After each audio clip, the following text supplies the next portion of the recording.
שלום לכם, כאן דקלה מור, על ידי יושבת היום מירי ארגמן. שלום מירי. שלום דקלה.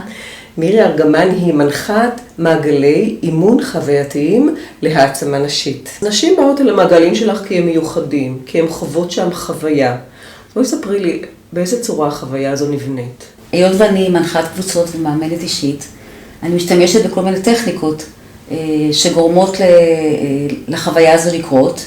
זה אחד, וגם כל האווירה שנוצרת במעגל. עצם זה שנשים נפגשות יחד זה כבר חוויה. זה כבר חוויה בפני עצמה. נראה לי שכן, אבל אצלך יש משהו נוסף. כשאת עושה מעגלים, אני מבינה שלכל מעגל יש נושא מרכזי. נכון. למשל? נושא כמו הקשבה. אוקיי. שזה נושא מאוד אלמנטרי, כולנו מקשיבים, אבל בעצם אנחנו לא ממש מקשיבים אחד לשני.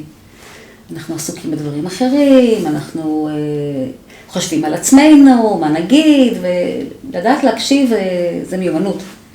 אז אנחנו חווים, עושים איזושהי תרגיל, איזושהי טכניקה, שחווים הקשבה מסוג אחר, ואז עולים, וזה החלק השני של העוצמה הנשית, תוך כדי החוויה והתרגילים שעושים, עולים דברים מתוך העולם של כל אישה, ואז זה מהדהד גם לאישה שממולה, וזה מגיע למקומות מאוד אישיים ואינטימיים, וזה פשוט מעצים. כל מה שנאמר, כל מה שהן מדברות, הן נשאר בתוך המעגל, לא יוצא החוצה לאף מקום, וככה הן גם מרפאות את עצמן, וגם תומכות אחת בשנייה, באווירה של כיף. כדי להצטרף אל מעגלי העוצמה הנשית של מירי ארגמן, אתן מוזמנות להתקשר כבר עכשיו אל הטלפון שנמצא כאן על המסך, או לפנות אל כתובת האימייל שגם היא נמצאת על המסך.